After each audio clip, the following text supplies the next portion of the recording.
그래서 구약시대의 성서에 그러한 일어나는 일들, 그 다음에 4대 문명 안에서 일어나는 일들이 거의 비슷하다는 거예요. 그래서 이제 한 500년, 9,000년 나오면서부터 인간의 도대체 본성이 도대체 뭔가, 왜 인간은 고통스러워해야 되고 번뇌, 뇌가 타버려야 되는 이런 고통을 왜 하는가, 그러면서 인간답게 산다는 거. 공자님이 인의 예지가 바로 그런 얘기예요. 인간답게 사는 것에 대한 방법, 어떻게 인간답게 살아가야 되느냐. 구약 성서는 계속 하느님의 뜻에 어긋나는 인간의 삶, 근데 중국은 하늘의 뜻을 따르는 삶이 뭔가, 이걸 계속 물어보는 거예요. 그러면서 철학이 나오기 시작하는 거죠. 구약시대는 예언자들이 하느님의 뜻을 전하는 그런 일들을 하게 되는 거죠. 그런 과정들이 다 뭉쳐져서 그야말로 가장 문명이 꽃피웠을 때 예수님이 탄생을 한 거예요. 우리가 배워야 되는 것이 끝도 없죠. 이 지구라는 별을 이해하기 위해서는 지금 우리 겨우 4대 문명 배웠습니다. 메소포타미아 문명, 이집트 문명, 인더스 문명, 그리고 나중에 겐지즈 강으로 문명이 가고 힌두교가 나오죠. 맨 마지막 황하 문명이 있는데, 사실은 아메리카 문명, 마야 문명, 이쪽 문명도 우리가 배워야 돼요. 왜냐하면 여기 있던 사람들이 베링 해협이라고, 시베리아하고 알래스카가 한 100m 정도 얼지 않았을 때 다 글리 넘어갔거든요. 근데 이 아메리카 대륙으로 넘어가고 남아메리카로 내려간 사람들이 다 누구냐면은 우리 동양인들이에요. 그러니까 황인족이 거의 다 넘어간 거죠. 그래서 거기 문명까지도 우리가 돌아봐야 되고, 또 호주에 원시 문명이 있어요. 호주뿐만 아니라 제가 파푸아 뉴기니도 갔다 왔지만 파푸아 뉴기니도 원시 문명이 있고, 다시 말씀드려서 사실은 하느님께서는 이 세상에 당신의 모습을 담은 인간을 만들어 놓으신 거예요. 그러니까 같은 씨가 있는 거죠. 왜냐하면 똑같이 무덤에 사람을 묻고 죽음을 기원하고 더 좋은 세상으로 가길 원하고, 그러한 것들이 온 세상에 다 널려 있었던 거예요. 온 세상에 다 널려 있었는데 가장 그 길을 정확하게 따른 민족이 유대 민족입니다. 아브라함부터 시작해서 아브라함, 이삭, 야곱 쭉 내려가갖고 솔로몬, 다윗, 또 쭉 내려가갖고 스가랴, 그리고 마지막 말라키 예언서까지 그 야훼 하느님의 신앙을 가장 잘 정통적으로, 모든 문명이 다시 말씀드려서 히브리 문명으로 이렇게 녹아 들어간 거예요. 그러니까 헬레니즘, 헤브라이즘. 헬레니즘은 여긴 알렉산더 대왕이 그리스, 크레타 지역, 요쪽 지역의 문명을 전부 다 어디로 옮겨가냐면 동방으로 옮겨갑니다. 물론 당연히 이때 기원전 333년 알렉산더 대왕 때 어디를 정복하느냐 하면은 유대라는 지역을 정복을 해요. 그래서 이 고유하게 있었던 헤브라이즘, 히브리인들의 그들의 고유한 문명과 알렉산더 헬레니즘 문명이 합쳐져요. 합쳐져 갖고 그 결정체가 로마 문명으로 드러납니다. 그 로마 문명으로 드러날 때 어느 분이 탄생을 하시느냐 하면 예수님이 탄생을 하시는 거예요. 따라서 로마 문명은 이미 황하 문명하고 이미 교류를 했었죠. 뭘로? 실크로드로. 또 인더스 문명도 로마 문명하고 교류를 했었죠. 뭘로? 보면은 이 인장이라든지 뭐 이런 인형 같은 거라든지 금은 세공 같은 게 이미 로마 시장에 다 있었던 거예요. 당연히 이집트 문명이 이스라엘하고 메소포타미아 문명, 이들은 바벨론 유비까지 가서 거기 가서 살았지. 또 이집트까지 가고 400년 살았지. 바빌로니아 가고 70년을 살았지. 그러니까 이 모든 문명들이 어디에 녹아 들어가느냐 하면은 로마 문명에 녹아 들어가는데, 그 로마 문명 치하에 유대인들이 살고 있었던 거예요. 그 유대인 가운데 누가 탄생을 하느냐면 예수님이 탄생을 하시는 거예요. 예수님이 탄생을 하셔서 이 모든 문명을 이해를 다 하신 상태에서 인류를 향해서 강론을 하시는 거죠. 인류를 향해서 하느님 나라를 선포하시는 거죠. 진정한 하느님 나라의 모습에 대해서, 인간 본성이 어떻게 살아야 되는 건가, 사랑이 뭔가. 그래서 우리 다볼 사이버 성당 교우들은 성경 공부를 해도 뭐 글자가 어쩌느니 무슨 개념이 어쩌느니 그런 거를 뛰어넘자는 거죠. 그런 걸 학자들한테 넘기고 우리 다볼사이버 교우들은 인류 문명이 전체적으로 이렇게 알타미라, 동굴, 벽화, 구석기 시대, 중석기 시대, 신석기 시대, 그 다음에 문자의 탄생, 관료의 탄생, 왕의 탄생, 왕이 탄생하면서 계급이 생기고 계급 안에서 억압과 자유를 빼앗긴 이들이 생기고 그러면서 인권에 대한 그러한 문제 이런 것들을 구약성서가 다 제기를 하고 있는 거예요. 다시 말씀드려서 예수님 탄생 전 560년에 누가 탄생을 하냐면 부처님이 탄생을 하죠. 예수님 탄생 550년에 공자님이 탄생을 해요. 공자님 시대에 노자, 맹자, 장자, 한비자 뭐 이런 사람들이 다 탄생을 하죠. 굉장히 우리 동양의 문화에도 영향을 미치지만 그들이 뭐를 연구를 하느냐면 인간 본성, 인의, 예지, 인간이 어떻게 살아야 되고 예, 악, 예는 어떻게 갖춰야 되고 악이라는 건 음악이라는 거, 시라는 건 뭐고 이런 것들이요 예수님 탄생 300~400년 전에 벌써 완성이 다 돼요. 그러니까 지금 인간의 문명이 뛰어나느냐 그때 인간의 문명과 사상이 뛰어나느냐 저는 지금 현대인들이 문명 이 사상이 떨어진다고 생각해. 왜 떨어지느냐면 지금은 어떤 문제가 있느냐면 경제적인 문제가 있어요. 예전에도 물론 경제적인 문제가 있지만은 지금은 이게 돈이라는 거, 경제라는 게 모든 사상을 눌러버렸어. 그리고 사상이 죽어 있어. 그러니까 내 지금 마음이 다 밖으로 나가버렸어. 마음이 밖으로 나가면은 옛날에 육아에서는 마음을 찾아 떠난다고 그래요. 그걸 구심이라고 그래. 마음 심자 찾을 구자 구하러 나간다 그런 것처럼 마음을 찾아 떠나야 되는데 지금은 우리 잃어버린 마음을 찾읍시다 아무리 얘기를 해도 돈 때문에 이놈의 돈 때문에 정말 그 인간의 깊은 내면 인간의 가치를 모르고 있는 거죠. 그래서 우리 다볼사이버 교우들은 이제 저하고 구약성서를 공부를 하면서 또 이제 여러 가지 사상을 구약성서하고 비교하면서 공부를 하면서 우리들이 잃어버렸던 마음을 찾으려고 노력을 하자 그런 의미로서 이렇게 쉽지 않은 여정을 떠나고 있는 겁니다. 어쨌든 춘추 전국시대 춘추시대는 제후들의 시대예요. 제후 백작, 공작, 남작, 후작 그런데 후작이 제일 많았어요. 그래서 제후라고 그러는 거예요.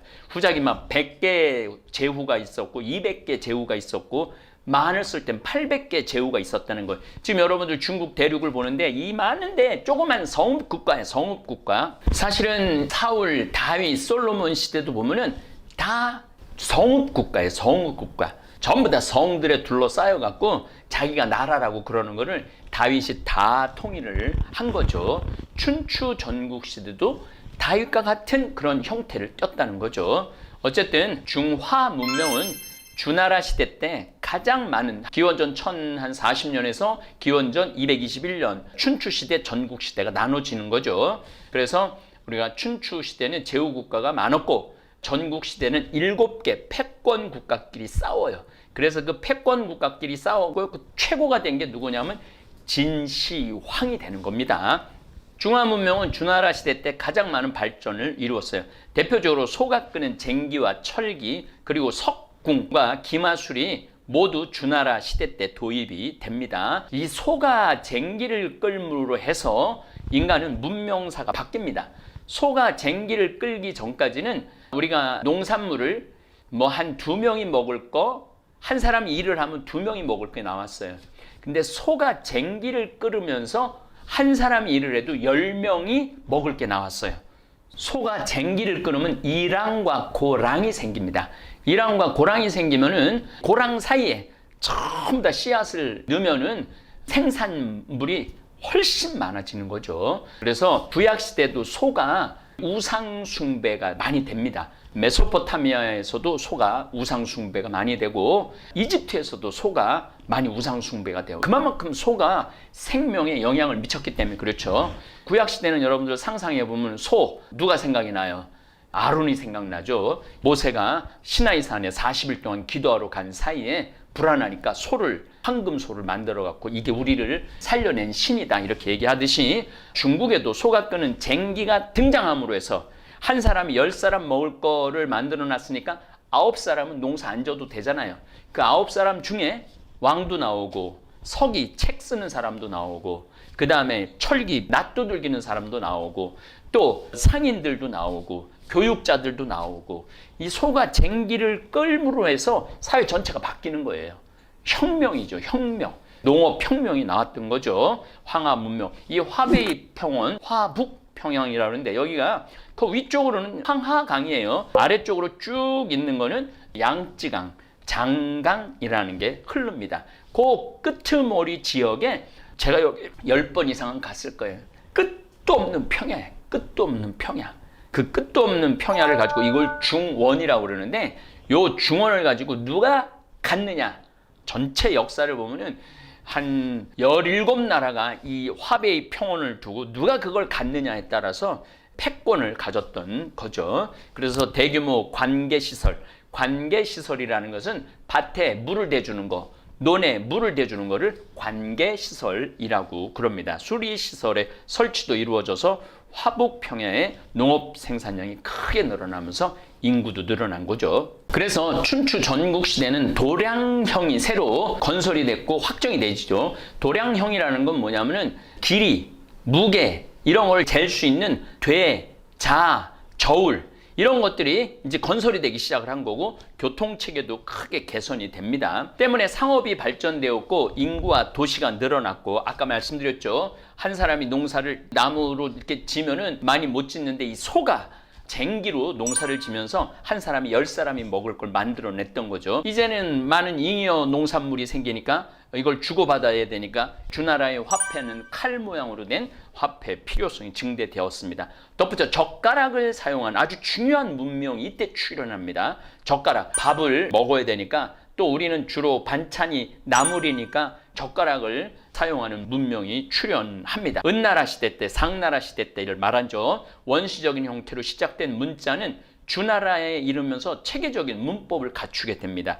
덕분에 철학이 크게 번성을 하여 제자 백가가 이 시기에 나타납니다. 문자가 생기는 건 굉장히 중요한 거예요. 문자를 기준으로 선사시대, 역사시대로 구분이 될 수 있어요. 문자가 있어야만이 그 나라의 사건, 그때의 임금, 그때의 문화, 그때의 어떤 모든 사회 시스템 같은 거를 문자로 적을 수가 있는 거예요. 그래서 문자가 아주 중요한데 이 세계에서 가장 중요한 문자, 글자는 누가 뭐라 그래도 한글입니다. 가장 과학적인 글자이면서 가장 모든 것을 표현해낼 수 있는 글자는 우리 한글입니다. 세종대왕님한테 다시 한번 우리 문화사를 공부하면서 감사해야 됩니다. 상나라와 주나라는 여러 차이를 보였는데 그 차이들 중 하나는 바로 조상에 대한 믿음의 차이예요.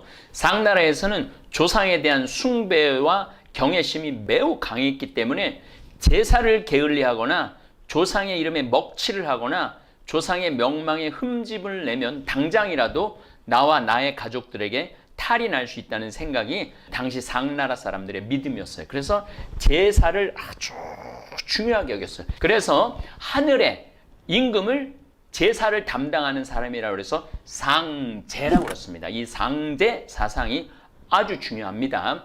그래서 하늘의 주인, 하늘의 제사를 담당하는 사람을 상제라고 불렀던 거죠. 반대로 주나라 사람들도 조상에 대한 제사는 많이 지냈지만 그들에게 있어서 조상은 재앙을 피하기 위한 종교적인 믿음의 대상이 아닌 순수하게 그냥 돌아가신 어머니, 돌아가신 아버지 경의를 표현하는 대상이었습니다.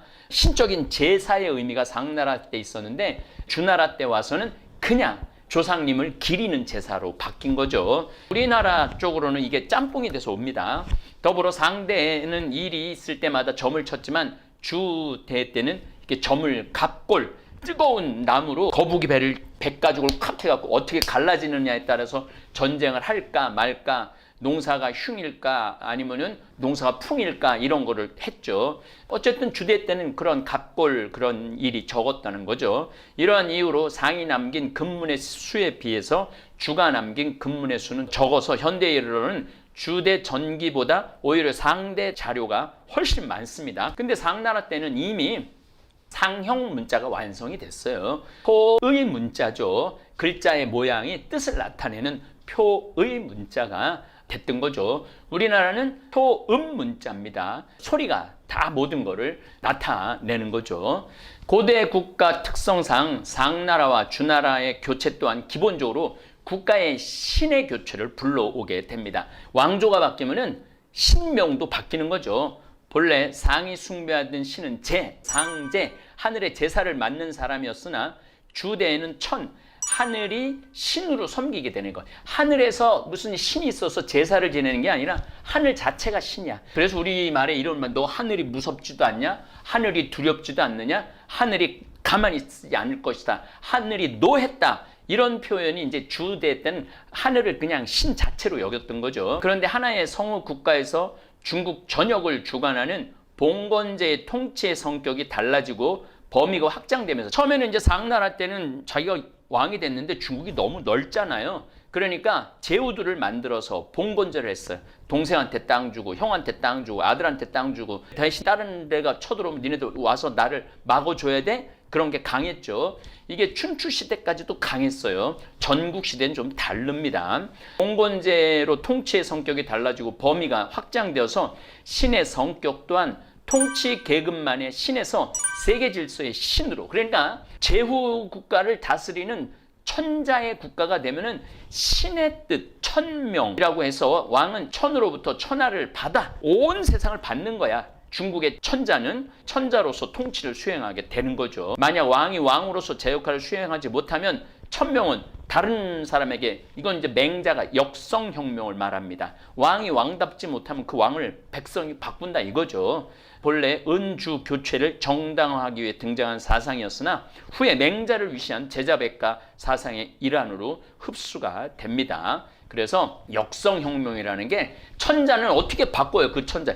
주나라가 그래서 700년을 갑니다. 주나라가 700년을 가는데 진시황 때 들러엎으면서 그때부터 천자가 이건 하늘의 뜻을 거스르는 임금이다. 그래갖고 그런 임금은 자격을 이미 상실했다. 하늘이 버리고 백성이 버렸다. 그래서 백성을 바다에 비유를 합니다. 그런데 이 배가 부패했어. 그러면 이 백성이 바다에 있는 배를 뒤집을 수 있다 이거예요. 그래서 그걸 역성혁명이라고 이야기를 하면서 천명 사상이 나오면서 여기서 아주 중요한 게 유대인은 하느님하고 인간하고 계속 인격적인 대화를 해요. 인격적인 연관을 가져요. 그런데 중국은 기원전 한 1000년, 1200년 전부터 하느님하고 대화를 안 해. 인격적인 신이 아니야. 이때부터는 그냥 하늘이야. 하늘. 지금 우리가 동해물과 백두산이 마르고 닳도록 하느님이 보아서 우리나라 만세, 이 하느님의 개념하고 이스라엘인들에게 있어서 하느님의 개념하고는 많이 달랐던 거예요.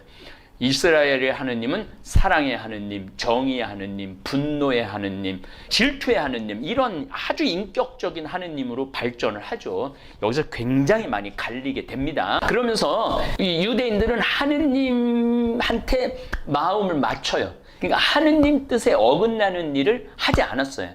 하느님 뜻에 어긋나면 이 사람은 하느님 버림을 받았어. 이 유대인들은 하느님한테 버림을 받았어. 그런데 이제 이 하늘은 그냥 하늘이야. 하늘의 뜻이야. 이 하늘의 뜻을 따르기 위해서는 수신제가 치국 평천하를 해야 돼. 왕뿐만 아니라 각 주위에 오른 모든 통치자들은 제각기 나름대로 하늘의 대리인인 천자로부터 사명을 수여받았으므로 제 역할을 다 해야 돼. 그러니까 우리 안에 하늘이 있는 거예요.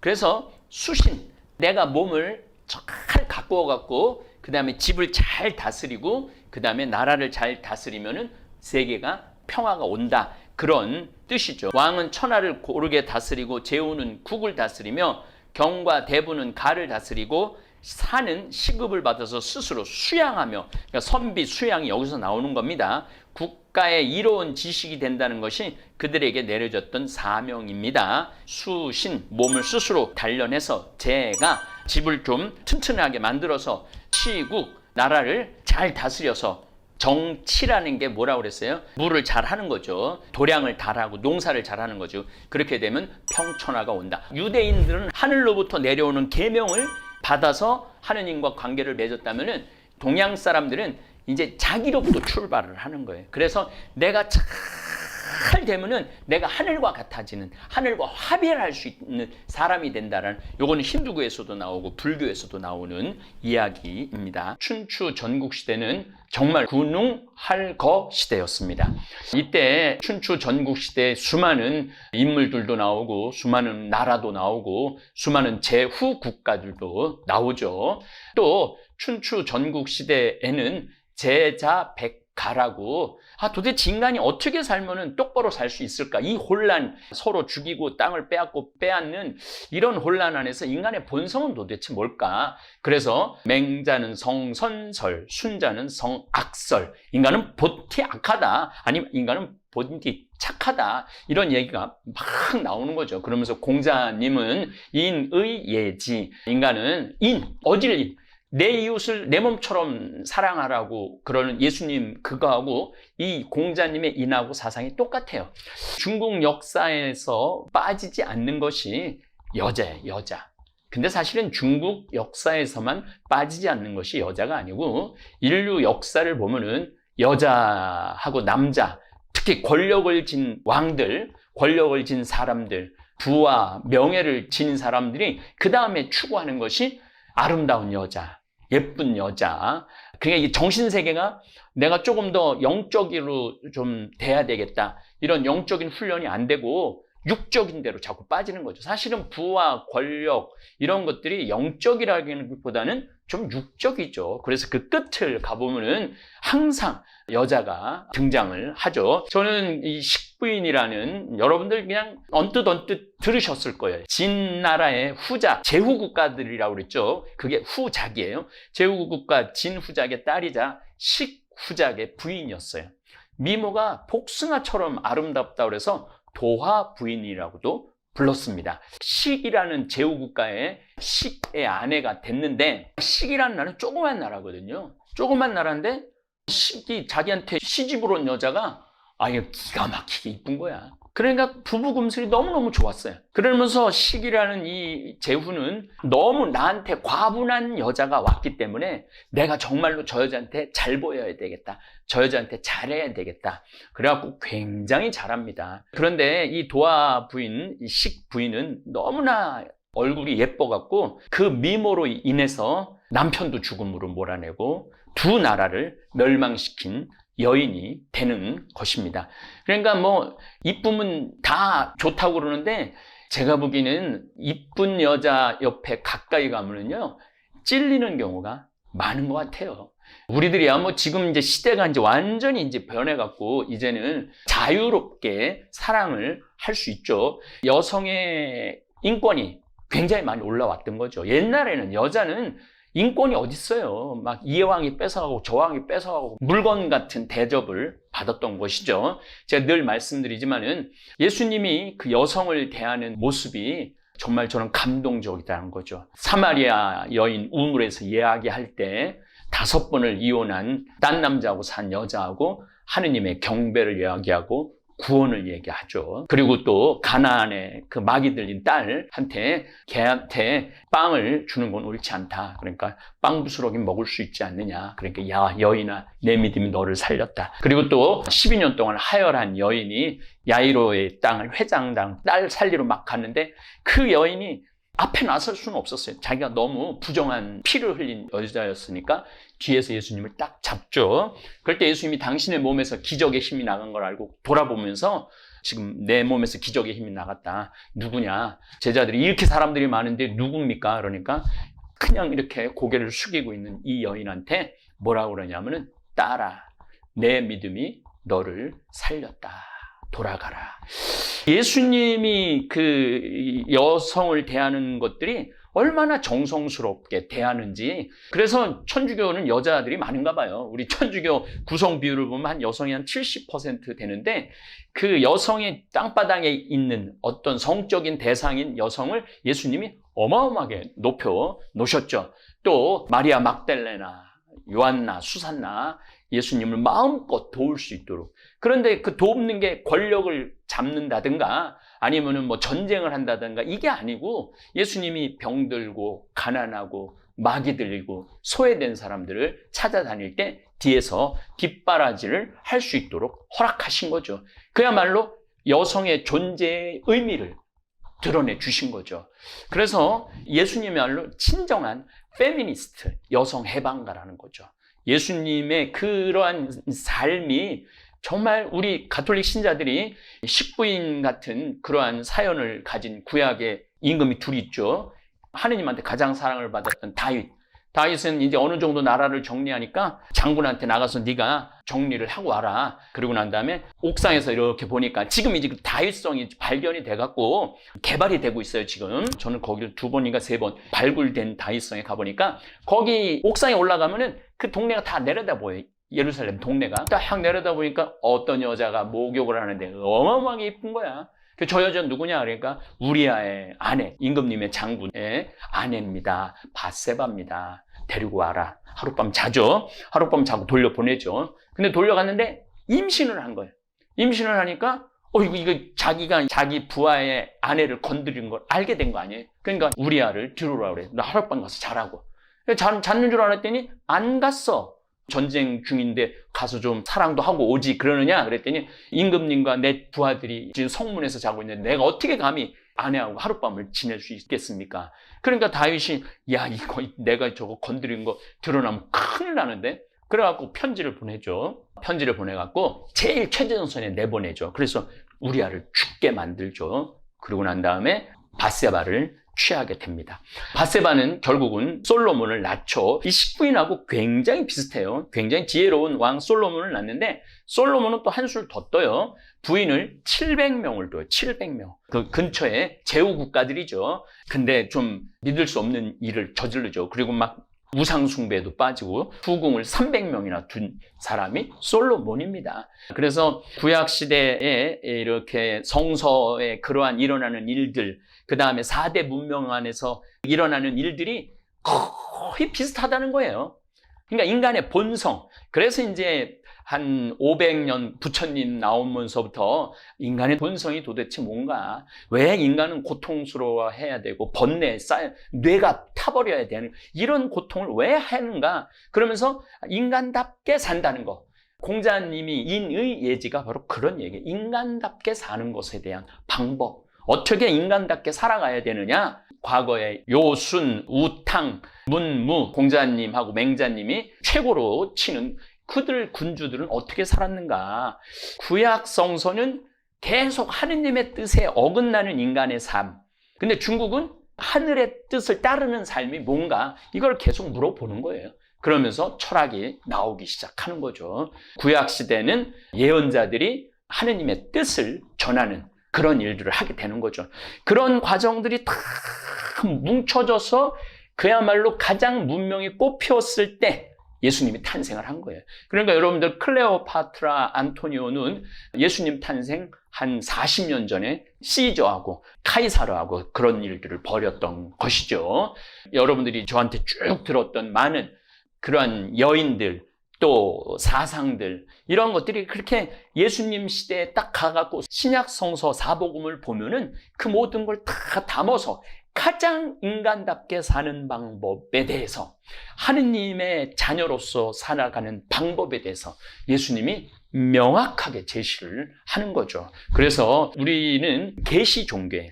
계시 종교. 하느님이 우리 인간을 만들었고 하느님의 뜻이 뭐고 하느님의 본성은 이미 예수님을 통해서 다 드러내 주는 거죠. 그래서 우리는 그 예수님, 하느님을 믿고 따르는 종교인들이에요. 불교는 계시 종교가 아닙니다. 자기 스스로 도를 터득해 나가는 거죠. 자기 스스로 부처가 되는 종교죠. 그래서 우리는 참 아주 명확해요. 아주 계명이 명확한데 불교는 따라가는 방법이 너무너무 다양하고 어려워서 결국은 대중 종교가 되지 못하죠. 어쨌든 이렇게 행복하게 살았는데 식부인이 어느 날 언니를 보고 싶어갖고 언니를 부인으로 둔 이웃 채 나라의 애후, 이름이에요. 애후가. 애후라는 임금이죠. 임금이 아버지 보러 진나라로 이렇게 가는데 중간에 이제 언니가 그 채나라의 애후한테 시집을 간 거죠. 그러니까 형부지, 형부. 가다가 언니 보고 싶어갖고 이제 들렀는데 저녁에 잔치를 벌였는데 애후가 보니까 도화 부인이, 식부인이 너무너무 이쁘거든요.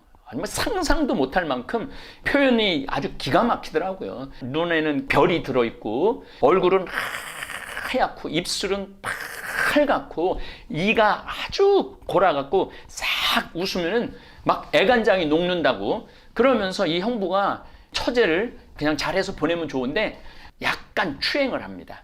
추행을 하니까 식이라는 남편이 있는 이 부인이 너무 화가 나는 거예요. 그래갖고 그냥 남편한테로 돌아갑니다. 돌아가갖고 뭐라 그러냐면은 나 그 애우라는 사람이 나한테 취근덕거렸다.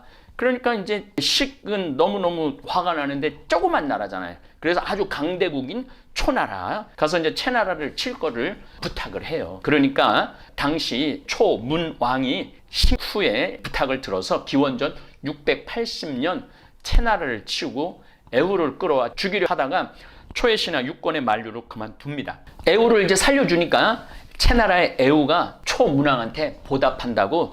사실은 식후의 부인 못 보셨죠? 임금님 부인이 어떤데? 기가 막히게 이쁩니다. 한번 보시면은 아마 왕께서 반하고 아주 기가 막힐 겁니다.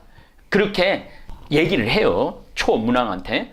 이에 홀딱 넘어간. 그러니까 정말로 높이 올라갈수록 스스로 몸가짐을 똑바로 할 필요가 있는 것이죠. 어쨌든 예쁘다는 얘기를 듣고 식후작을 습격해서 식나라를 멸망시킵니다. 그리고 식규를 자기 아내로 맞이합니다. 그러니까 이 식후장은 그 이쁜 아내를 빼앗기니까 그냥 죽고 마른 거예요. 화병으로. 이때부터 식규는 도화부인이라고 부릅니다. 이제 식은 죽었으니까. 그러나 초문왕과 이렇게 혼인해갖고 3년 동안 아들을 둘을 낳았음에도 불구하고 도화부인이 웃거나 말하는 모습을 전혀 웃지도 않고 남편하고 말도 안 하는 거죠. 그냥 권력에 어쩔 수 없이 사는 거니까 마음을 주지 않았던 것이죠. 초문왕이 왜 이렇게 웃지도 않고 말도 하지 않고 내가 이렇게 기가 막히게 잘하는데 그러느냐? 그러니까 식부인이 이런 얘기를 합니다. 팔자를 2번 고친 여인이 무슨 자격으로 웃음을 보이겠냐고. 중국의 여인들이 전부 다 아주 패악했죠. 근데 이 식부인은 상당히 매력이 있었던 것 같아요.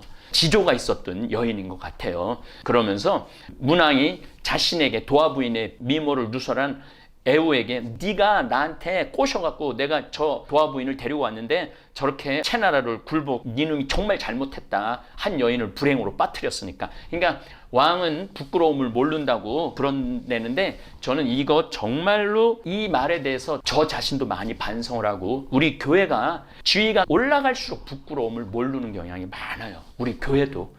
그래서 우리 중세 교회 때도 부끄러운 일들을 많이 했죠.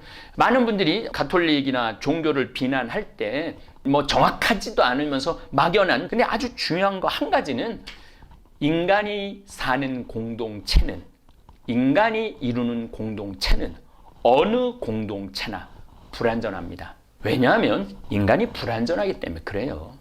저도 사실은 굉장히 불완전한 인간이에요. 저 자신도 끊임없이 잘못하고 하느님한테 잘못했다고 그러고 반성하고 또 수신하고 스스로 나 자신을 자꾸 예수님의 모습에 예수님이 말씀하시는 계명에 맞춰가려고 그러는 거지 제 자신이 완벽한 건 아니에요.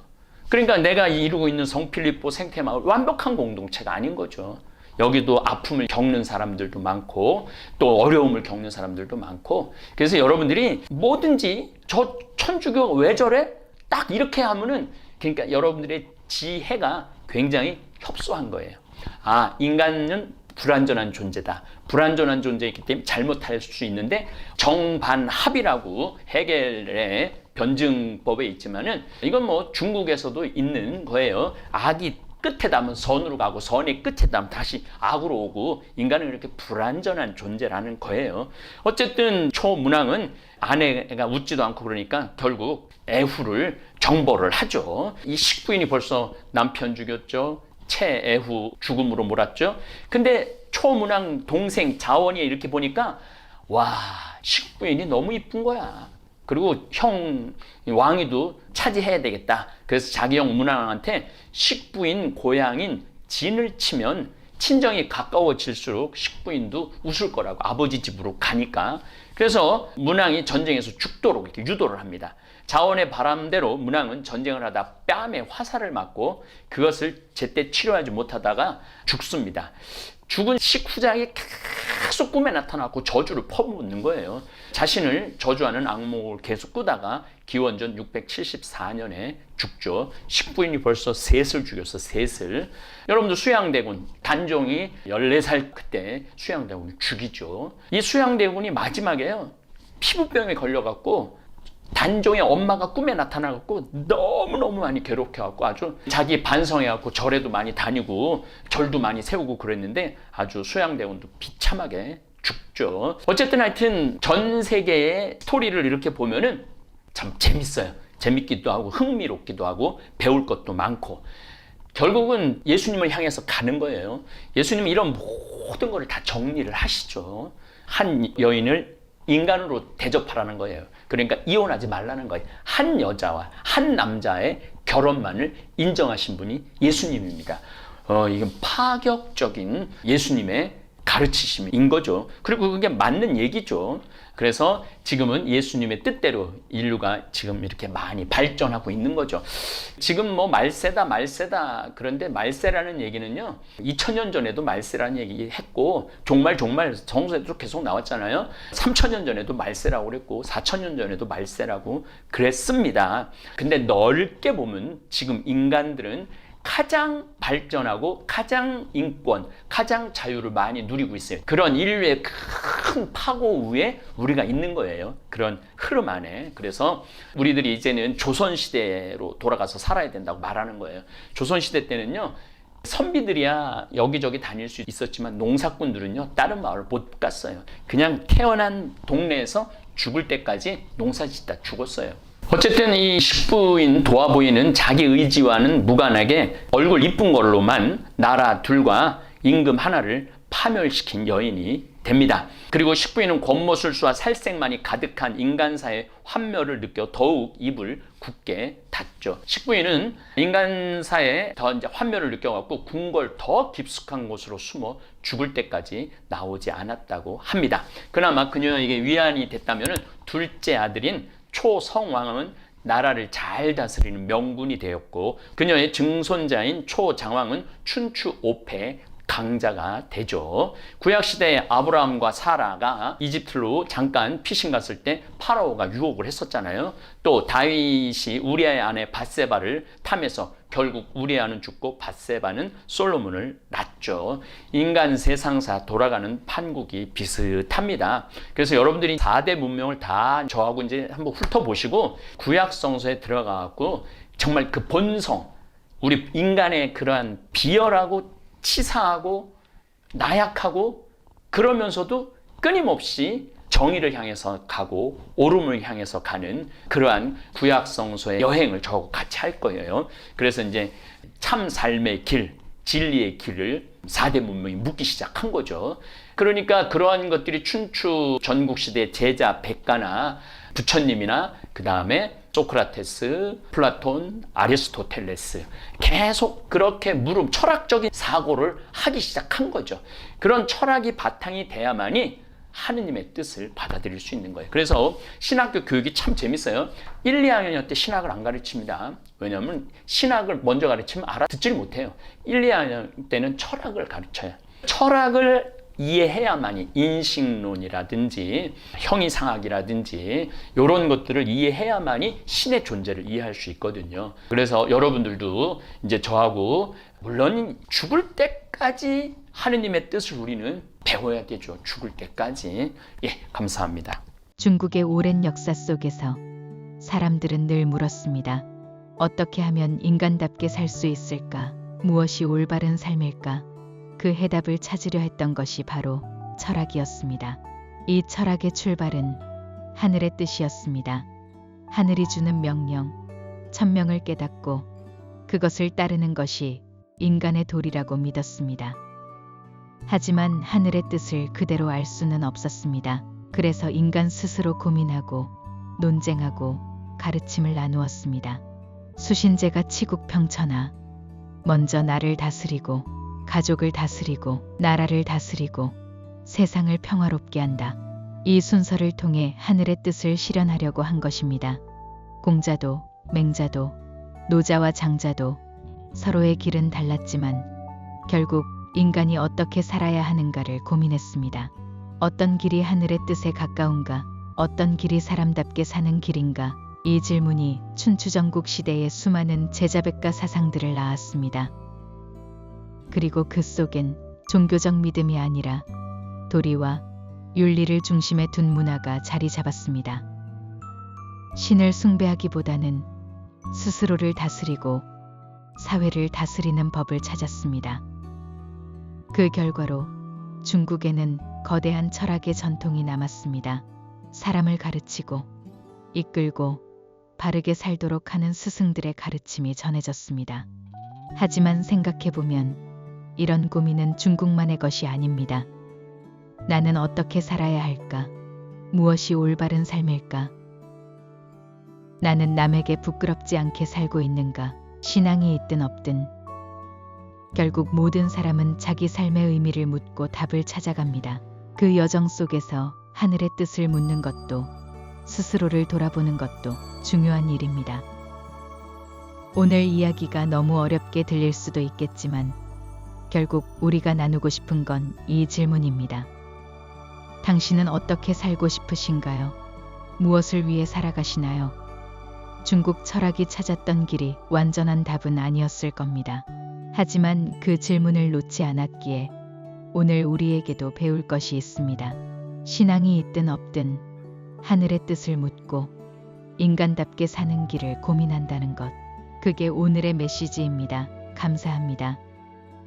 하늘에 계신 우리 아버지, 아버지의 이름이 거룩히 빛나시며 아버지의 나라가 오시며 아버지의 뜻이 하늘에서와 같이 땅에서도 이루어지소서. 오늘 저희에게 일용할 양식을 주시고 저희에게 잘못한 일을 저희가 용서하오니 저희 죄를 용서하시고 저희를 유혹에 빠지지 않게 하시고 악에서 구하소서. 아멘.